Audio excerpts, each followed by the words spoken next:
Chapter 7 starts off with gathering materials for your upcoming speeches.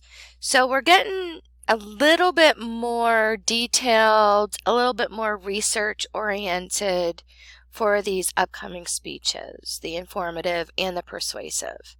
So I want to talk about what materials to gather as well as where to gather them.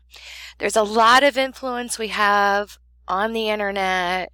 We hear a lot of what I call trick words such as, well, they said, or up to, almost, nearly. And again, what do they mean? I want to talk about using your own knowledge, drawing on your own personal experiences. You're allowed to choose your own topic. I don't know you. I don't know your history. I don't know your education level. I don't know your experiences. So for your informative speech and your persuasive speech, you'll choose your own topic. So something that you know about, something you enjoy, something that maybe you want to learn about. You can use library resources. Our librarian we have in Hacks Library, on the website, we have an Ask Me to the Librarian, an Ask a Lib little button. You can do that. You have our resources from the library at your fingertips online. I have no rules of what you use, how you use it.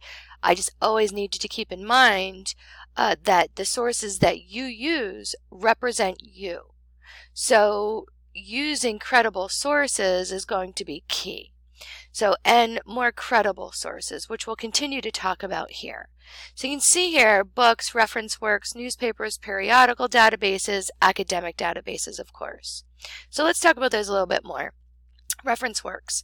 Anything that really has a lot of information. They're very reliable. We can use those especially for dates, for history, information like that.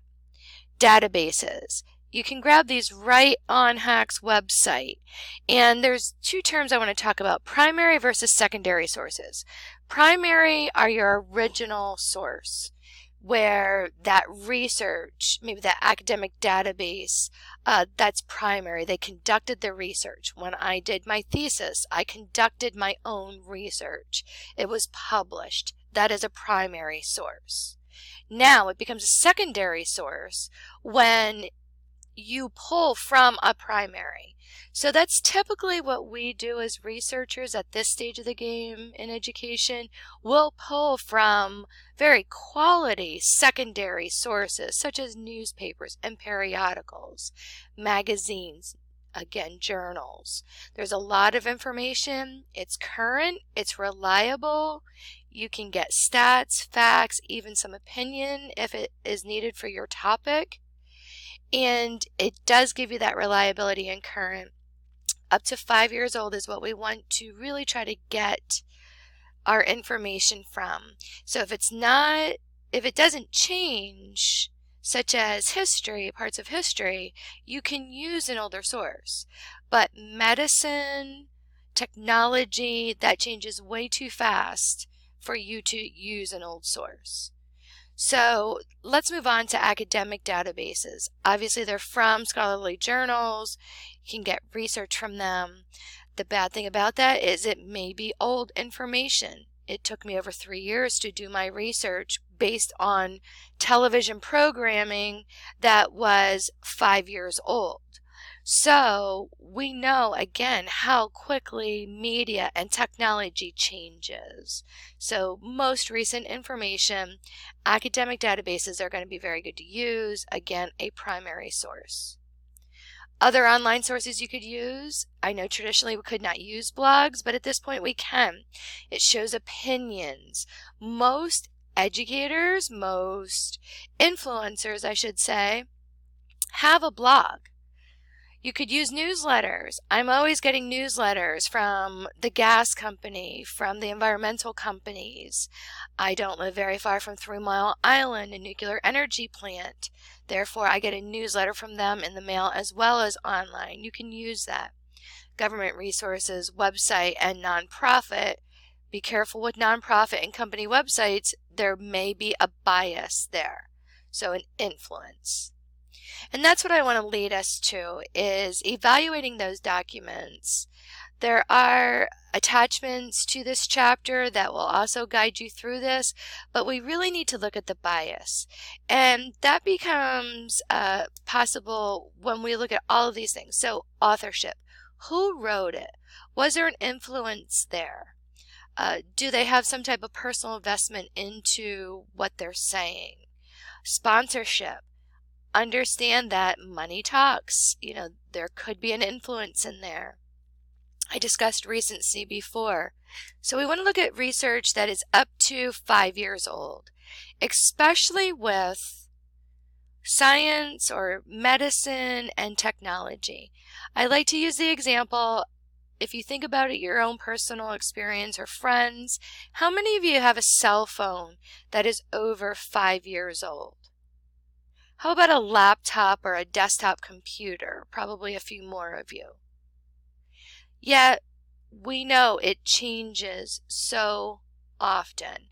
So to report something that's old just would not be relevant to your teaching us information. Same way with medicine. I like to use my dad as an example. In my introductory speech, you heard that he had died of pancreatic cancer. Well, he had taken numerous different chemotherapy treatments, and the first one he was on was only established or only approved by the FDA a few weeks before he was on it. The last one he was on was approved while he was in treatment and using another chemotherapy drug. So if we would report on pancreatic cancer and say treatments or even outcomes, if you report something that's old, it would be just very irrelevant at this point. So just make sure that your sources are within 5 years old, unless it is something of history that does not change, or if you're shown a timeline event, then that won't change. And the accuracy. I noted in the introduction about trick words and words that we hear all the time, every day, especially in advertising or maybe from friends. Well, everyone's doing it, or almost, or up to 15%, or up to 80% of Americans do this. What do these words mean? Barely, nearly, up to. They don't really tell us an accurate number. And that's what we see when we use secondary sources. You will never hear those words or see those words in primary sources. They will give you the exact number. They will say 79.2% of participants. They won't say almost 75% or over 70%. They'll give you the exact number when you're dealing with a primary source. Unfortunately, primary sources, like research, it's tedious, it's hard to read, and that's why we rely on secondary sources. We just have to make sure that they are quality primary and secondary sources. So the accuracy, if it seems too good to be true, you see a very high number, a statistic, and it seems too good to be true, check it at another location. Does it pan out at another place? If it doesn't, you need to check that and go to maybe a more credible location to find your information. So how do you gather other information? We talked about the internet. You can write personal, face-to-face, online interviews. So I want you to treat these interviews, whether it's in person or whether it is digital or even over the phone, still be formal. Someone is giving up their time and energy to help you out. So be organized, be professional. Write out your questions. There's a term there called open-ended. An open-ended question is more of that where someone has to answer. They have to give you sentences. It's not just a yes or no answer. Such as when you go on an interview, they'll say, tell me about your last job. Did you enjoy what you did in your last career? What did you like or dislike about your previous manager? It's not a yes-no question. it allows that person to open up and give you information. So some things to avoid, and as a business owner myself, this is something that really does annoy me, are questions that are answerable without an interview. If you can look information up on my website or online about me, look it up and do the research on your own. Don't ask me how long I've been in business or how long I've been doing massage. So it's all there. Give me something that you really need to know that you can't find by doing a few clicks online. Also watch these leading and hostile questions. We get into this a lot. Politics does this. Sometimes interviewers in the media do it. Leading questions that lead you to an answer that they want or influence or know that they're going to get angry about, or those loaded questions. So be aware of that. Again, someone is granting you their time to get your opinion or their opinion. Another thing to do is record the interview. Ask the person, but I would record it. You can easily do it on your phone and just say to them, you do not want to misquote them. So if there's something, now if they don't, then you'll just have to take good notes. Another way, again, you may not be able to see the person or even have the time. So you can do this digitally, or media assisted, Skype, email, by phone. If you have an iPhone, you could use that. So whichever way, again, just be formal about it and appreciative for that person allowing their time to be taken by you. Another way to do it is just some quick information through surveys. And this is where we use those close-ended questions, those yes, no, or very quick answers. So if you're doing a survey, you could choose what type of survey to do. You have SurveyMonkey, that's an easy survey. But what information do you need? Clear, appropriate language, one issue at a time, and needs to accommodate all those answers. The key thing with surveys is they need to be visually clean and organized. Not too long. If you're going to give it to a classmate, you can do that.